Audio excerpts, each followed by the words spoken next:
तो मैंने आपको कोशिका यानी सेल की पहली वीडियो में इन 11 अंगों के बारे में बता दिया था क्या किसका क्या काम होता है। देखिए, माइटोकॉन्ड्रिया ऊर्जा गृह, राइसोसोम प्रोटीन का निर्माण, गाल्जी बॉडी ऊर्जा परिवहन, जिस शरीर के जिस भाग को ऊर्जा की आवश्यकता पड़ती है उसको ले जाकर दे देता है।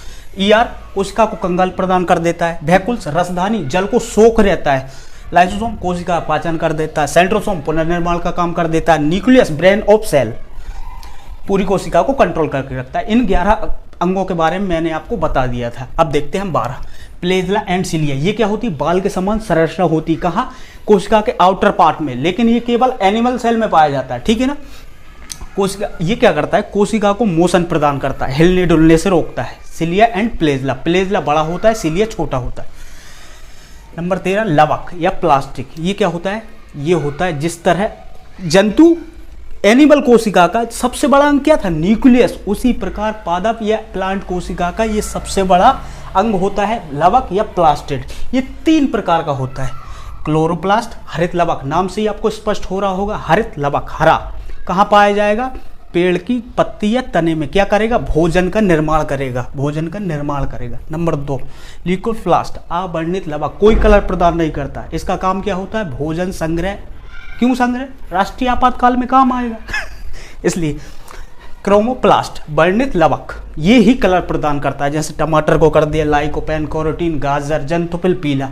तो आपको ये समझ में आ गया होगा। देखते हैं इसके गुणसूत्र या क्रोमोसोम, ये क्या होता है? केंद्रक में उपस्थित होता है, कोशिका के केंद्रक में। लेकिन इस गुणसूत्र के अंदर क्या होता है? इसी गुणसूत्र के अंदर हमारा डीएनए और आरएनए एंड जीन होता है, लेकिन हम उसको नेक्स्ट वीडियो में देखते हैं। अभी आप देखिए क्रोमोसोम कोशिका के केंद्रक में उपस्थित होता है। देखिए, मानव का शरीर कई कोशिकाओं से मिलकर बना है। अगर गलती से आपने एक सुई से अगर एक कोशिका को निकालने की कोशिश की तो 10-15 इकट्ठी कोशिका निकल आएंगी। प्रत्येक कोशिका के अंदर संख्या में 46 क्रोमोसोम होते हैं और उसको कहते हैं 23 जोड़ा।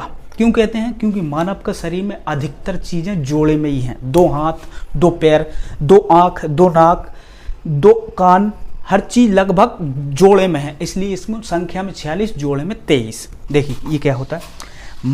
फीमेल का और मेल का शरीर लगभग स्ट्रक्चर समान ही है, 98% समान है। क्योंकि देखो, मेल में भी 44 ऑटोसोम, फीमेल में भी 44 ऑटोसोम, बस 2 ओलोसोम का अंतर है।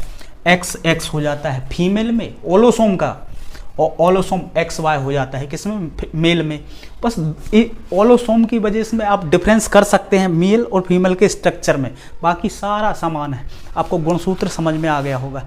आप भूले नहीं, इसलिए मैं आपको एनिमल सेल और प्लांट सेल में एक अच्छा सा डिफरेंस दिखा देता हूँ, जिससे आपके दिमाग में फिट हो जाए। देखिए, एनिमल सेल, प्लांट सेल और कॉमन चीज़ें। देखिए, जो हमारी एनिमल सेल होती है वो छोटी होती है और गोल आकार की होती है, और जो हमारी प्लांट सेल होती है वो बड़ी होती है, लार्ज होती है और चौकोर टाइप की होती है।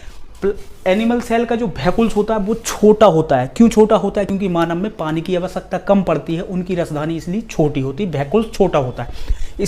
इसी तरह प्लांट सेल में जो उनका वैकुल्स होता है वो काफ़ी बड़ा होता है, जो पानी को सोखता है, क्योंकि पेड़ पौधों पादपों को पानी की आवश्यकता बहुत ज़्यादा पड़ती है, इसलिए उनका वैकुल्स रसधानी काफ़ी बड़ी होती है।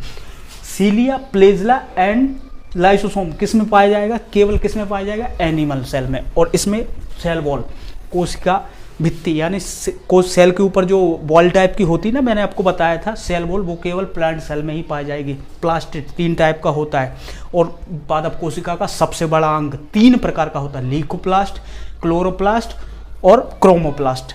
ये सारी चीज़ें आपको समझ में आ गई। अब देखिए कॉमन चीज़ें, देखिए झिल्ली, झिल्ली भाई एक थैली तो होना चाहिए ना जिसमें सारी चीज़ें रखा सके। अब थैली नहीं होगी तो कहीं इधर भागेगा कहीं उधर भागेगा, इसलिए झिल्ली दोनों में पाया जाना बहुत ज़रूरी। इसी में सारी चीज़ें होती है, एक पनी होती है, एक पॉलीथीन समझ लीजिए जिसमें सारी चीज़ें ये भरी हुई हैं, तो दोनों में पाई जाती है कोशिका झिल्ली। माइटोकॉन्ड्रिया जो ऊर्जा गृह, जो ऊर्जा गृह कहलाता है, मतलब ऊर्जा बनाता है, माइटोकॉन्ड्रिया दोनों में पाया जाता है। राइबोसोम 80S, राइबोसोम 80S जिसको हम नग्न आंखों से देख सकते हैं, दोनों में 80S ही पाया जाएगा। ER एंडोप्लाज्मिक रेटिकुलम जो शरीर को कंकाल प्रदान करता है, वो दोनों में पाया जाता है, पादप कोशिका और जंतु कोशिका दोनों में। गोल्जी बॉडी ऊर्जा का परिवहन करता है, दोनों में पाया जाएगा। न्यूक्लियस, ब्रेन ऑफ सेल, दोनों कोशिका अपनी अपनी कोशिका को कंट्रोल करके रखता है, इसलिए दोनों में न्यूक्लियस पाया जाना बहुत जरूरी है और होता ही है। ये थोड़ी हो सकता है कि कोशिका में न्यूक्लियस ना हो तो कोशिका किस काम की भाई, सारी चीज़ों को कंट्रोल कौन करता है, आदेश कौन देता है, न्यूक्लियस ही दे रहा है ना। तो दोनों चीज़ों में न्यूक्लियस का होना बहुत ज़रूरी है और होता ही है। सेंट्रोसोम पुनर्निर्माण, ये नहीं होगा तो कोशिका, समझ रहे हैं ना, पुनर्निर्माण ही नहीं कर जाएगी, वहीं फंस जाए, मतलब वहीं ख़त्म हो जाएगी। जैसे हमारा शरीर है, अगर हमको कहीं चोट लग गई तो भाई पुनर्निर्माण का काम कौन करता है, सेंट्रोसोम। अगर ये नहीं होगा तो पुनर्निर्माण हो ही नहीं पाएगा, सेल कोई काम की नहीं होगी। तो ये देखिए कॉमन चीज़ें हो गई, ये एनिमल सेल हो गया, ये प्लांट सेल हो गया। अब आपको अच्छे से ये सारी चीज़ें फिट हो गई होंगी। अब हम देखते हैं कोशिका के प्रकार। मेनली कोशिका को दो भागों में बांटा जाता है, प्रोकैरियोटिक और यूकैरियोटिक। प्रोकैरियोटिक उसको कहते हैं जिसको हम नग्न आंखों से देख ही नहीं सकते, देखने के लिए माइक्रोस्कोप की आवश्यकता पड़ती है, जबकि यूकैरियोटिक को हम देख सकते हैं, इसको देखने के लिए कोई माइक्रोस्कोप की आवश्यकता नहीं पड़ती। पृथ्वी पर जितने भी जीव रहते हैं, जो कीड़े मकोड़े छोटे, जो आप नग्न आंखों से देख सकते हैं, वो सभी किस में आते हैं, यूकैरियोटिक में। जबकि इसमें कौन आएंगे, नील हरित शैवाल। तो देखिए इसको प्रोकैरियोटिक को प्रारंभिक कोशिका कहते हैं, क्योंकि ये विकसित ही नहीं होती, इसको विकसित कोशिका कहते हैं। देखिए प्रोकैरियोटिक, यूकैरियोटिक, छोटी होती नग्न आंखों से नहीं देख सकते, बड़ी होती नग्न आंखों से देख सकते हैं। नो कवर और न्यूक्लियस, इसमें कवर और न्यूक्लियस होता है। कैसे देखिए, जो न्यूक्लियस होता है किसका, प्रोकैरियोटिक का, उस पर ये कवर नहीं होता, जबकि यूकैरियोटिक के न्यूक्लियस के ऊपर ये पूरा कवर होता है। इसलिए इसको बोलते हैं नो कवर ऑन न्यूक्लियस, इसको बोलते हैं कवर ऑन न्यूक्लियस।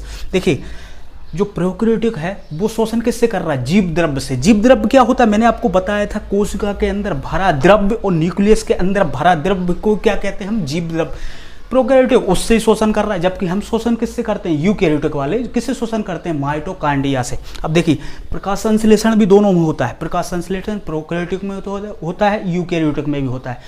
और यूकैरियोटिक में कौन करता है प्रकाश संश्लेषण, प्लांट सेल, ना कि एनिमल सेल।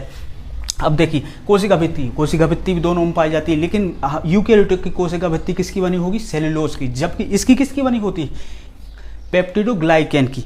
अब कोशिका झिल्ली, भाई एक थैला तो होना चाहिए, इसलिए दोनों में होगी, वो तो जरूरी है सबसे ज्यादा। राइबोसोम भी दोनों में होता है, लेकिन यूकैरियोटिक में 80S होता है, प्रोकैरियोटिक में 70S होता है। Golgi body, mitochondria, centrosome, lysosome ये प्रोकैरियोटिक में नहीं पाए जाते, इसलिए इसको अविकसित कोशिका कहते हैं, जबकि ये यूकैरियोटिक विकसित कोशिका होती है। अब देखिए, अब आपको दिख रहा होगा, अब आप समझ गए होंगे कि रिप्रोडक्शन किस में होगा, प्रोकैरियोटिक या यूकैरियोटिक। आप बता सकते हैं किस में होगा, प्रोकैरियोटिक में, क्योंकि इसमें कोई चीज़ पाई नहीं जाती, जल्दी धड़ फटाफट रिप्रोडक्शन होता है। और जबकि इसमें बहुत सारी चीज़ें पाई जाती हैं, इसलिए लंबी प्रक्रिया हो जाती है, धीमी प्रक्रिया हो जाती है। तो इसमें रिप्रोडक्शन धीमा होता है, इसमें रिप्रोडक्शन बहुत तेज होता है। देखिए अब आपको समझ में आएगा प्रोकैरियोटिक यूकैरियोटिक।